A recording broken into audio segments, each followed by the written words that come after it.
How's it going, everyone? Welcome back to another airport update. Today's airport update is the June 2022 update for Wichita Dwight D. Eisenhower National Airport. This is the second update for Wichita. It's been pretty similar since last month. There's not really a whole lot to get into, so regardless, I hope you guys enjoy. Let's get started. Getting started here at Gate 2, we have this Delta Airlines Boeing 737-800. This aircraft will be heading out to Atlanta Hartsfield-Jackson International Airport. The Atlanta service from Wichita is two 717s a day plus a 737-800 later in the day. So there's a 717 in the morning, another one kind of midday, and then obviously this flight we have represented here is the later in the day flight. I think the last update was a 717, so that's why I put a 738 in here. They also have Minneapolis a few times a day on the Embraer 175, so hopefully we can get a release of that, and I'll try to include that in the upcoming updates if that is released. Next up at Gate 3 is this Allegiant Air Airbus A320 with Sharklets in a new livery. This aircraft is on the turn-on flight to Las Vegas.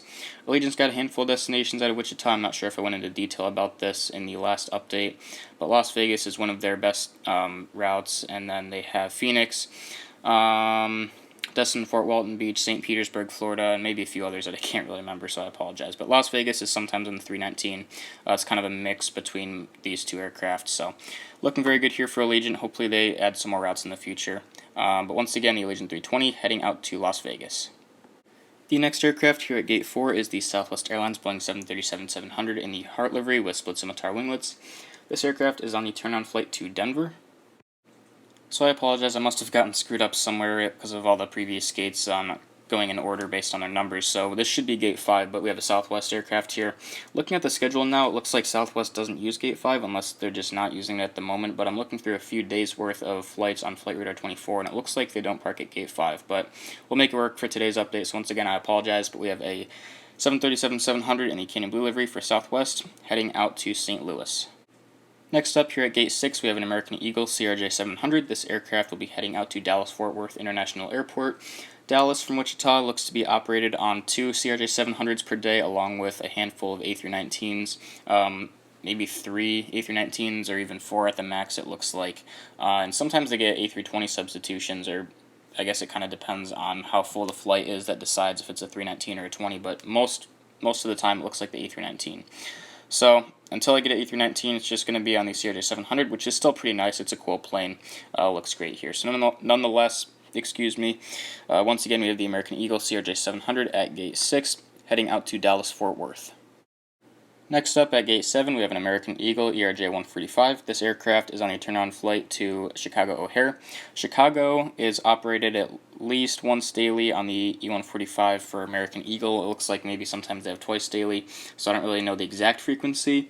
That's pretty pitiful, to be honest. That's not a whole lot of passengers. That's 50 to 100-ish passengers a day.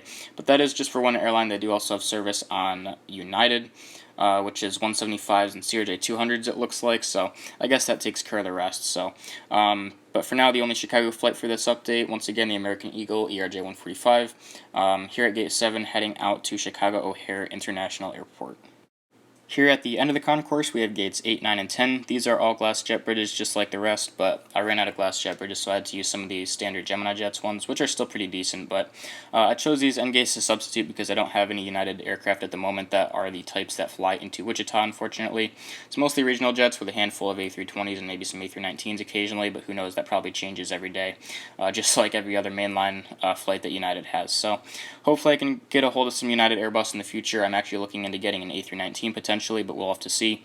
So that's kind of unfortunate that these are empty, but that's kind of the circumstances I'm dealing with right now. So these are, once again, they're gates 8, 9, and 10. Looks like United uses at least 8 and 9, so hopefully I can get these full in the future. The last aircraft for today's Wichita update is the Alaska Airlines Embraer 175 here at Gate 11. This aircraft will be heading out to Seattle. This is very interesting. I think that Alaska operates to Wichita. It's one of those airports I wouldn't think they operate to, but they do get 175s from Seattle, which is very interesting. So I didn't have this in the last Wichita update, I don't think, so it's very nice that Gemini released this aircraft just in time for me to have it at Wichita. I really appreciate that. It's a really nice model, too. It looks great here, especially with the glass jet bridge there, assisting the boarding process of the airport. I think it's really cool. Glad to have it here in today's update. So that will do it for today's Wichita update. I hope you guys enjoyed. This is the only special thing in today's update that differs from the other month is the Alaska 175. So I hope you guys enjoyed it. If you have any questions or comments, go ahead and leave me a comment below. If you like the video, please consider giving it a like and subscribing to the channel. Thanks for watching, and I'll see you in the next video.